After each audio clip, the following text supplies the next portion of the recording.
প্রথমেই আমি সকলকে আমার পক্ষ থেকে সালাম।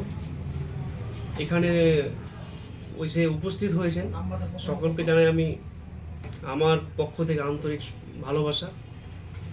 আমি এই পেশায় দীর্ঘ 2 বছর থেকে আছি এবং অ্যাকচুয়ালি এই পেশাটা আমার লক্ষ্য ছিল না, আমি অন্য এতে যেতাম প্রফেশনে। তবে একটা সময় এমন ছিল যে একজন আমার শিক্ষক ছিলেন,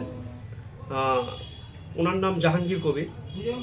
উনি আমাকে এই প্রফেশনের ব্যাপারে বলে এবং আমি এই প্রফেশনে অনেক কিছু দেখলাম, তারপরে আমার খুব ভালো লাগে এবং আমি এই প্রফেশনে তখনই ওনার কথা শুনে অ্যাডমিশন হয়েছিলাম। তো দীর্ঘ 5 বছর আমি এই অ্যাডভোকেট লাইনে আমি পড়াশোনা করে কমপ্লিট করেছিলাম।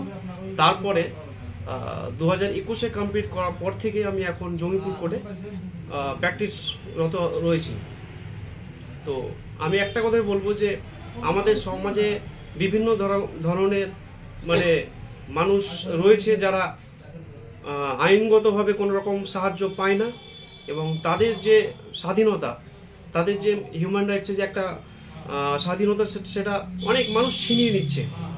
তো আমি চেষ্টা করব যাতে করে যে সকল মানুষরা ন্যায় পাচ্ছে না, আমি আমাদের সমাজে যারা রয়েছে আমি চেষ্টা করব যাতে ন্যায়কে পাইয়ে দিতে পারি এবং আরও চেষ্টা করব যাতে করে এই আইন ব্যবস্থাটাকে আমি আমার মানে যতটা পারবো আমি মানুষকে সাহায্য করব। এবং বর্তমানে এখন আমি হিউম্যান রাইট কাউন্সিল অফ ইন্ডিয়াতে যুক্ত হয়েছি, সেখানেও আমি এনজিওতে কাজ করছি। খুব ভালো লাগছে, মানুষের পাশে থাকতে চাই এবং আগামীতে এইভাবেই মানুষের সাথে পাশে থেকে আমি কাজ করতে চাই। এই বলে আমি আমার বক্তব্য শেষ করছি।